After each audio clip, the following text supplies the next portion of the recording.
Assalamualaikum warahmatullahi wabarakatuh. Sahabat-sahabatku, anak-anakku semuanya, dimanapun kalian berada. Bulan puasa, sebagaimana yang Allah sebutkan dalam Al-Quranul Karim, A'udzu billahi minasyaitonir rajim. Ya ayyuhalladzina amanu kutiba alaikumus siyamu kama kutiba alal ladzina min qablikum la'allakum tattaqun. Diwajibkannya puasa atas kita, umat Sayyiduna Muhammad, sebagaimana umat-umat sebelum kita terdahulu, agar kita memiliki karakter berperilaku orang-orang yang bertakwa kepada Allah Subhanahu wa Ta'ala. Oleh karenanya sangat diharapkan menjadi tujuan utama selepas kita dididik di madrasah Ramadan, maka alumni keluar menjadi pribadi yang berkarakter saleh, muttaqin, saleh lahir dan batin. Dalam hal ini Al-Imam Ali Al-Khalifatur Rabi' memberikan tips kepada kita dalam sebuah buku Nasaihul Idah, disebutkan laula khamsu khisalin lasaran nasu kulluhum salihin al-qana'atu bil jahli wal hirsu 'ala dunya wasyuhhu bil fadli wariya'u fil 'amali wal i'jabu bin nafs. 5 hal yang bisa menghantarkan orang menjadi pribadi yang saleh lahir dan batin. Perhatikan 5 hal ini, atasi 5 hal ini, maka kalau kita bisa mengatasi ini, seolah-olah kita berada di track yang benar, seolah-olah kita masuk ke pintu tol, jalan cepat, bebas hambatan, tercapainya tujuan, menjadi pribadi yang saleh lahir dan batin. Apa saja itu? 1, pesan Sayyidina Ali, al-qana'atu bil jahli. Seseorang tidak akan pernah bisa menjadi pribadi yang saleh. Saleh lahir, apalagi saleh batin, bila mana membiarkan diri dalam kebodohan. Al-qana'ah, menerima bil jahli dengan kebodohan. Rebahan, merelakan diri dalam kebodohan, tidak akan menjadi pribadi yang bertakwa kecuali orang yang belajar ilmu agama. Diriwayatkan Syekh Abdul Qadir Al-Jilani, ini ulama besar, wali yang hebat, ketika bermunajat, beribadah, melakukan aktivitas suluknya, kemudian ada secercah cahaya semakin terang dan terang. Ada suara hatif namanya. Hatif itu zaman dulu disebut dengan suara tanpa rupa. Ya abdi ya Abdul Qadir, laqad wasalta ila darajatin abahtu lakal muharramat wa asqattu ankal faraid. Maknanya dalam bahasa kita, wahai hambaku yang aku cintai, yang aku muliakan, Abdul Qadir, engkau telah sampai pada sebuah tingkatan makom di mana sudah aku halalkan kepadamu, di mana hamba-hambaku yang lain haram. Aku sudah bebaskan engkau dari melakukan kewajiban-kewajiban dari seorang hamba. Ya, artinya sholat sudah nggak wajib, yang wajib-wajib sudah tuntas, yang haram-haram sudah halal baginya. Itu maksudnya. Maka Abdul Qadir, seorang wali yang agung ini, kemudian dengan suara tegas, khosyikta ya la'in, enyahlah wahai engkau yang dilaknati Allah, Tidak akan pernah ada seorang manusia, hamba pun, apapun derajatnya, setinggi apapun pangkatnya, makomnya, akan digugurkan baginya kewajiban beribadah. Dihalalkan, haram gak ada. Engkau pasti syaitan. Subhanallah. Ini orang yang alim yang ngerti. Maka Iblis mengatakan, Sodakta ya Abdul Qadir. Sungguh benar engkau ya Abdul Qadir. Dengan cara seperti ini, aku sudah sesatkan banyak ribuan orang-orang yang ahli ibadah tanpa ilmu. Sehingga sampai dia kemudian melakukan tidak lagi beribadah kepada Allah. Berbuat yang haram baginya menjadi halal. Karena dia sudah merasa didatangi Tuhan. Subhanallah. Allah berfirman dalam Al-Quran, wa'bud rabbaka hatta ya'tiyakal yaqin. Sembahlah olehmu Tuhanmu sampai datang kepadamu al-yaqin. Ini juga kalau orang tidak mengerti, wah kalau nggak yakin nanti nggak beribadah. Bukan begitu artinya. Teruslah engkau beribadah kepada Allah sampai datang kepadamu al-yaqin. Artinya al-maut, sampai datang kepada kematian. Jadi pertama, menjadi pribadi yang soleh, jalan utama adalah ta'lim. Belajar. Tidak ada cara selain itu, selain belajar. Kalau sudah belajar, ditingkatkan ilmunya. Yang kedua, wal hirsu 'ala dunya, menghilang ketergantungan. Bukan berarti kita tidak punya, bukan. Mencintai istri, mencintai anak, mencintai harta dunia adalah naluri manusia yang Allah letakkan dalam hati dan jiwa. Dan ini justru sebagai alat, sebagai bukti, sebagai bahan ujian. Siapakah manusia yang paling bertakwa kepada Allah? Adalah yang cintanya kepada Allah melebihi cinta-cintanya yang lain. Mencintai istri, mencintai anak, posisi, jabatan, wajar. Apalagi kalau jabatan, harta, benda itu digunakan dalam ketaatan kepada Allah Subhanahu wa ta'ala. Tapi disinilah syaitan selalu berbisik kepada manusia. Bisikannya itu, takutlah kemiskinan, takutlah kelaparan. Pada Allah menjanjikan harta yang diberikan di jalan Allah. Sebagaimana bulan Ramadan, afdolus sodakoti sodakotun fi Ramadan.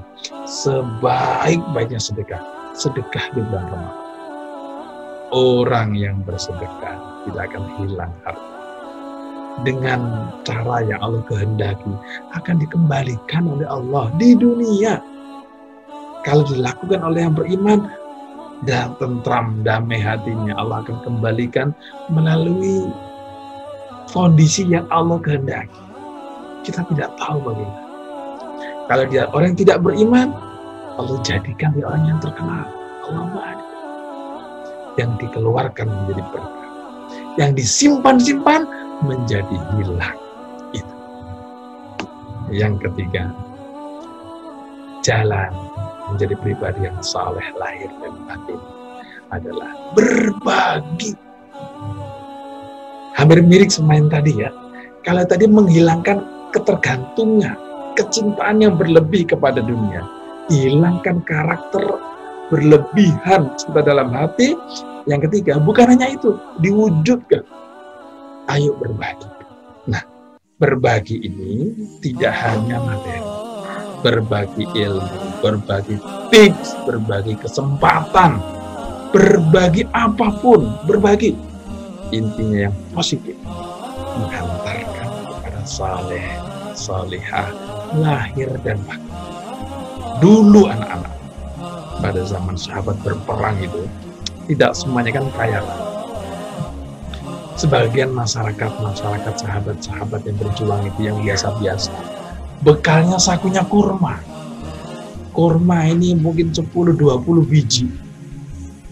Berbagi, itu pun berbagi sama temennya. Kalau sudah terasa haus, lapar gitu, dimasukkan ke mulut, tapi nggak dikunyah. Dalam bahasa Jawanya dimut, seperti kayak permen gitu. Kalau sudah merasakan manisnya cukup, dikeluarkan lagi. Nanti digunakan lagi, seperti itu. Dikisahkan pada zaman sahabat Umar, ketika ditangkap seorang pencuri. Pencuri ditangkap karena mencuri milik hartanya orang kaya. Sayyidina Umar justru malah memanggil orang kaya. Orang kaya dipanggil, kenapa sampai ada yang mencuri dari tetanggamu? Dipanggil tetangganya. Ternyata tetangganya ini saya benar-benar dalam kondisi terpepet, tidak bisa makan, tidak bisa minum. Kalau seandainya tetangga saya yang kaya raya ini memberikan saya pekerjaan, saya akan lakukan. Maka Sayyidina Umar, jadikanlah dia karyawan sehingga engkau membantu. Dianjurkan untuk memaafkan dan malah dijadikan karyawan. Jadi memberi adalah tanda ciri orang yang soleh berikutnya. Tidak akan menjadi pribadi yang soleh kalau tidak muhsini, tidak suka berbagi. Nah, yang keempat adalah menghindarkan diri dari riya'ul amal. Ini cerita nyata pada zaman Nabi ketika Rasulullah mengumumkan akan diadakannya perang. Maka dibentuklah panitia pendaftar. Jangan dikira itu dulu asal saja. Rapi sekali zaman Rasulullah itu. Sehingga diketahui penduduk ini dari daerah ini namanya ini. Diketahui. Ketika itu ada datang pemuda dari suku kabilah tertentu. Datang. Saya mewakili kabilah saya. Ingin jihad di jalan Allah. Ingin syahid di jalan Allah agar dikenang sebagai syuhada pembela Islam dari suku kabilah kami. Supaya mengagumkan budaya. Maka ada, ya Rasulullah, madalah orang yang luar biasa, pemuda yang seperti ini, balasannya apa ya? Maka Rasulullah menjawab, la syai'alahu, dia kagak dapat apa-apa. Yang bertanya kaget, subhanallah, ini syahid ya Rasulullah, meninggal dunia, kagak hidup lagi. Kok bisa gak dapat apa-apa? Mati di jalan Allah. Madzalahu ya Rasulullah. Diulangi pertanyaan. Apa yang dia dapatkan di akhirat nanti? Rasul mengulang jawaban yang kedua. La syai'alahu. Yang bertanya mengulangi lagi, yang benar Rasulullah. Madzalahu. Pada jawaban yang terakhir Rasulullah menjelaskan, la syai'alahu, innallaha la yaqbalu minal amali illa man kana khalisan wa btughiya bihi wajh. Allah tidak menerima amal ibadah apapun, perbuatan amal apapun, manakala dilakukan ada muatan-muatan niat-niat yang lain selain mencari ridho Allah Subhanahu. Kalau ada terbersit niat sedikit pun niat lain, bukan mati syahid, mati sahid. Subhanallah. Betul-betul. Berikutnya adalah ikhlas karena Allah. Bagaimana agar ikhlas karena Allah? Cara utamanya mengetahui tanda-tandanya adalah al-istiwa'u fit ta'ati fis sirri wal 'alani. Adalah keseimbangan, tidak adanya perubahan dalam ketaatan, dalam kondisi orang banyak maupun sendiri.